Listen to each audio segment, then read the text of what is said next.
Hi, எல்லோரும் எப்படி இருக்கீங்க? இன்றைக்கி பேபிகார்ன் கிறிஸ்பி ஃப்ரை தான் பண்ண போகிறோம். வாங்க எப்படி செய்கிறதுன்னு பார்க்கலாம்.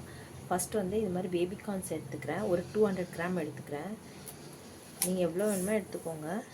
இந்த மாதிரி கட் பண்ணிக்கலாம். ஃபஸ்ட்டு நான் கட் பண்ணுறேன் இல்லையா, இது மாதிரி கட் பண்ணிக்கோங்க. அப்போ தான் நல்லா கிறிஸ்பியாக வரும். இந்த மாதிரி கட் பண்ணிக்கோங்க. இந்த மாதிரி நான் இப்போ எல்லா பேபிகார்ன்ஸையும் இந்த மாதிரி கட் பண்ணி எடுத்துக்கிட்டேன். இப்போ அடுத்து இதுக்கான மசாலா ரெடி பண்ணிடலாம். இந்த மிக்சிங்க்கு ஃபஸ்ட்டு வந்து நம்ம ஒரு 3/4 கப்பு வந்து மைதா எடுத்துக்கோங்க. மைதா ஒரு 3/4 கப்பு. அடுத்து 2 ஸ்பூன் கார்ன்ஃப்ளவர் மாவு 2 ஸ்பூன் எடுத்துக்கோங்க. ஒரு 1/4 ஸ்பூன் வந்து பெப்பர் சேர்த்துக்கலாம். அதுக்கப்புறம் வந்து உப்பு வந்து தேவையான அளவு சேர்த்துக்கோங்க. அதுக்கப்புறம் கொஞ்சமாக தனி மிளகாத்தூள் கொஞ்சம் சேர்த்துக்கோங்க. இதுவும் உங்கள் காரத்துக்கு ஏற்ற மாதிரி சேர்த்துக்கோங்க. நான் கொஞ்சமாக தான் சேர்க்குறேன், ஏன்னா ரொம்ப காரமாக இருக்கும் அதனால. அடுத்து பார்த்திங்கன்னா ஒரு ஸ்பூன் இஞ்சி பூண்டு பேஸ்ட் ஆட் பண்ணிக்கிறேன். ஒரு ஸ்பூன் போதும். அடுத்து ஒரு 1/4 ஸ்பூன் கரம் மசாலா தூள், ஒரு 1/4 ஸ்பூன் போதும். அடுத்து லெமன் ஜூஸ் ஆட் பண்ணிக்கலாம். லெமன் ஜூஸ்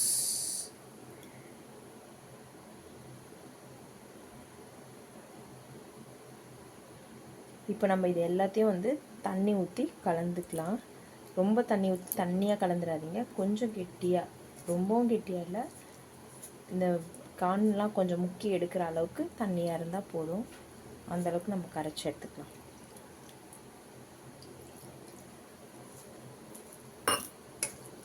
நல்லா கரைச்சி எடுத்துக்கோங்க, அப்போ தான் கரெக்டாக இருக்கும்.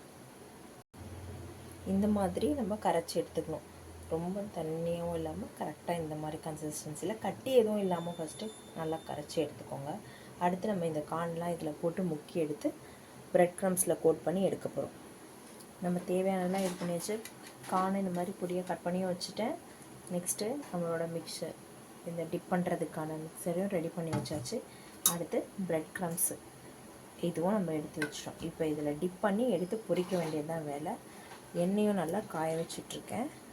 அடுத்து நம்ம அதை பொரித்து எடுத்துடலாம். எண்ணெயும் நல்லா காஞ்சிட்ருக்கு. எண்ணெய் நல்லா சூடானதும் நம்ம பொரித்து எடுத்துகிறேன். நான் எல்லாத்தையும் நம்ம ப்ரெட் க்ரம்ஸில் கோட் பண்ணி எடுத்து வச்சுருக்கேன், பொரிக்க வேண்டியதெல்லாம். இப்போ எண்ணெய் சூடானதும் நம்ம பொரித்து எடுத்துடலாம். எண்ணெய் நல்லா சூடாயிடுச்சு. இப்போ நம்ம பொரித்து எடுத்துடலாம். ரொம்பவும் சூடாக இருந்துச்சுன்னா கருகிடும், மேலே மசாலா மட்டும் வெந்துடும், அதுக்கப்புறம் உள்ளே இருக்க கார்ன் வந்து வேகாமல் போயிடும். அதனால் ரொம்பவும் சூடாக இல்லாமல் மிதமான சூடில் இருந்தால் பெஸ்ட்டாக இருக்கும். நம்ம எல்லாத்தையும் இப்போ 1 பை 1 போட்டு பொரிச்சு எடுத்துடலாம். நல்லா வேகட்டும்.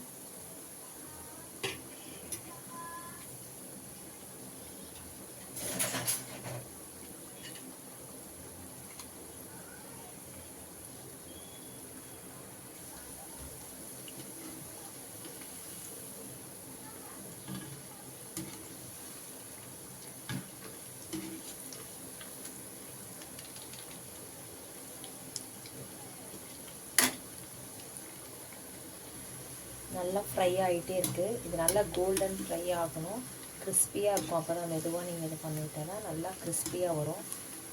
அப்படியே கொஞ்சம் நேரம் வெயிட் பண்ணி நல்லா அப்படியே கொஞ்சம் திருப்பி விட்டு அது ஃப்ரை ஆகிற வரைக்கும் டைம் கொடுக்கலாம். நல்லா அப்போ கிறிஸ்பியாக இருக்கும். குழந்தைங்க எல்லோரும் லைக் பண்ணி சாப்பிடுவாங்க இந்த பேபிகார்னை. இந்த மாதிரி செஞ்சு கொடுத்தீங்கன்னா ஈவினிங்கில் ஸ்நாக்ஸ் மாதிரி செஞ்சு கொடுத்துருங்க. ஃபுல் பிளேட்டே காலி ஆகிடும் செஞ்சு கொடுத்தீங்கன்னா. கெச்சப்போடு சர்வ் பண்ணுங்கள். இல்லை கெச்சப் வேண்டாம் அப்படின்னா நீங்கள் அப்படியே கூட சாப்பிட்டுக்கலாம், நல்லா தான் இருக்கும். ப்ளெயினாக சாப்பிட்டாலும் நல்லா தான் இருக்கும், கெச்சப்போடு சர்வ் பண்ணிங்கனாலும் நல்லா தான் இருக்கும். பாருங்கள், நல்லா கோல்டன் ஃப்ரை ஆகிடுச்சு.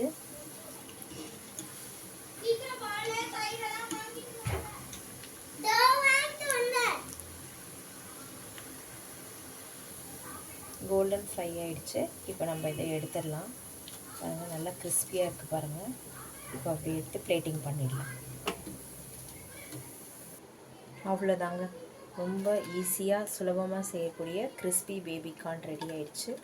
நீங்களும் உங்கள் வீட்டில் செஞ்சு பார்த்துட்டு கமெண்ட்ஸை கமெண்ட் செக்ஷனில் கமெண்ட் பண்ணிவிடுங்க. கண்டிப்பாக சூப்பராக இருக்கும். ட்ரஸ்ட் மீ, உங்கள் வீட்டில் கண்டிப்பாக ட்ரை பண்ணி பாருங்கள். இன்னொரு இன்ட்ரெஸ்டிங்கான ரெசிபியோடு நான் உங்களை மீட் பண்ணுறேன். அது வரைக்கும் பாய்.